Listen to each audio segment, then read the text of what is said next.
Hello, welcome to Cinephile Entertainment. I'm a Cinephile critic and today I'll be reviewing this film.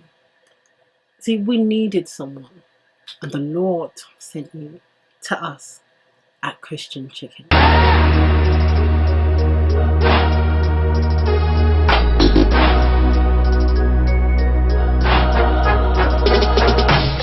Night School. So Night School is a film directed by Malcolm D. Lee and stars Kevin Hart as Teddy Walker, Tiffany Haddish as Carrie, Taron Killam as Stuart, Ben Swartz as Marvin, Rob Riggle as Mackensize, Mary Lynn as Teresa, Annie Winters as Mia, Megalyn Inchikawak as Lisa, and Fat Joe is in here as well. So Night School. So Night School is about the character Kevin Hart, Teddy Walker, who has a girlfriend, Lisa, who is basically above his pay grade. Lisa's a nice girl, and she has a really good job, and Kevin has always tried to impress her. So he's bought all these purchases that he really can't afford because he's a high school dropout. So the only place that he can work is at a BBQ place that sells barbecue equipment. And because he's the best seller there, he's somewhat able to have a decent credit to get certain things to make it look like he is earning a lot of money, but he really isn't. He is living above what he could really afford. So what happens is he gets this opportunity to basically own the BBQ City business place. Things goes really wrong when he tries to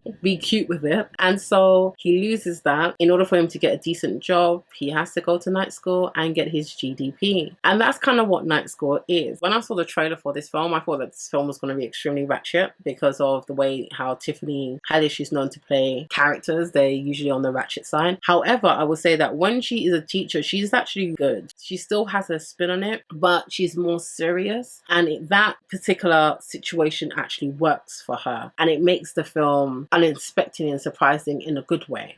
However, when she's taken out of as a teaching role and she is sort of encouraging Kevin's character, her character doesn't work as well, because I thought that this one was going to be really bad, and it's not. It's actually okay. This one is very funny in parts. There's a lot of cliches in this film. The way how white people are portrayed is a bit weird in this film to some extent, not all extent, but to some extent it is weird.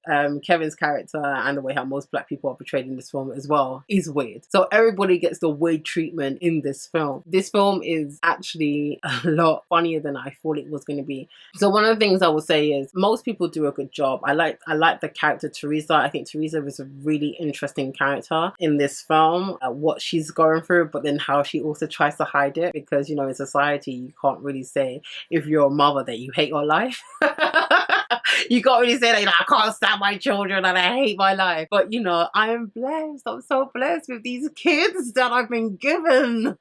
So I love the way how she portrays her character. She really brings such a delight and an interesting view to some people's lives who have this type of life that everyone says that you should be thankful for and everything else. But, you know, it doesn't mean it doesn't drive you crazy at times. Everyone has a reason of why they're getting their GED. And the classroom situation is the best part. When things are outside of the classroom, apart from third act, when Kevin's character Teddy is back at home with his parents, that part is really funny. And the best scenes in this film really does take place with the classmates. The classmates are characters. They're all different. They all see things differently. They have their different journeys, but they're all trying to reach the same goal, which is pass their GAD or, you know, whatever reason. One of the things I liked about this film is this film actually does a really good job in bringing what the atmosphere in the class can be like. One of the things that a lot of films bypass, even if it takes place in a school, even if the story takes place somewhat, you know, in some type of academics, education, university, whatever, what they actually do bypass is that whole classroom connection. And especially when it comes to older people or people who are studying the same thing, you actually do build up a connection with people in your class that are from very different walks of life to you. I actually feel that this film captures it very, very well. So I remember when I was in college and I was studying, and so I was with these people for the year, sometimes two, and you really actually become connected to the people in the classroom because you see them for the most part, majority of the week and you're with them for sometimes a whole day, and that connection actually just get built up. And I feel that a lot of films, if it's concerning classroom or anything surrounding academics, they kind of bypass that, and this film, that was their focus, and I actually really like that. To see that dynamic displayed and directed so well in this space, I thought it was done well. One of the issues that I had about this film is there's an inconsistencies to cause and reactions. So for example, one person literally falls off a building and the next scene he's in class okay. There's no bandages, you know, his hand's not in a cast, like no cuts, bruises, scrapes, nothing. And I just thought,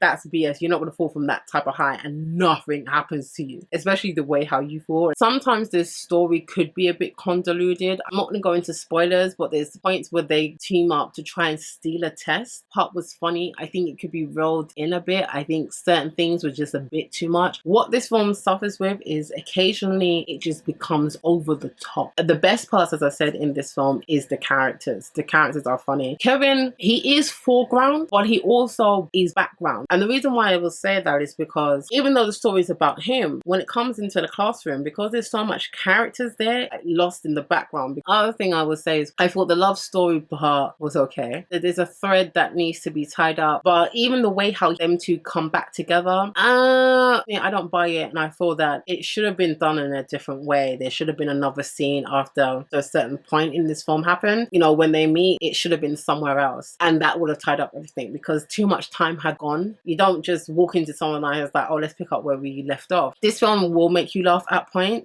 Some people won't like this film. If you're not into Kevin Hart's type of films, then you're not going to like this film. I was surprised about the way how this film was, because based on the trailer, I was expecting something completely different, to be honest. Something more ratchet, something more incoherent. This film is not it, and I was actually taken back in how different this film was to my expectations. As I said, there's some bits of it that is good, some bits are okay. When it's too over the top, it needs to be drawn back a bit. But overall, if you go to this film, you are going to have a good time. And that's why I'll be rating this film as E for entertaining. And sometimes you need a little bit of laughter in your life. Have you seen this film? And if you did, what did you think about it? Let's get this conversation started. And what else Kevin Hart film have you seen that you actually liked? I would love to know. Thank you for watching my review. If you liked what you saw, then please subscribe down below. If you're thinking, hold on darling, hold on, wait. Just give me a moment, I'll come back, view some more stuff, and maybe then hopefully I will see you again. And remember, until next time, keep safe. Bye.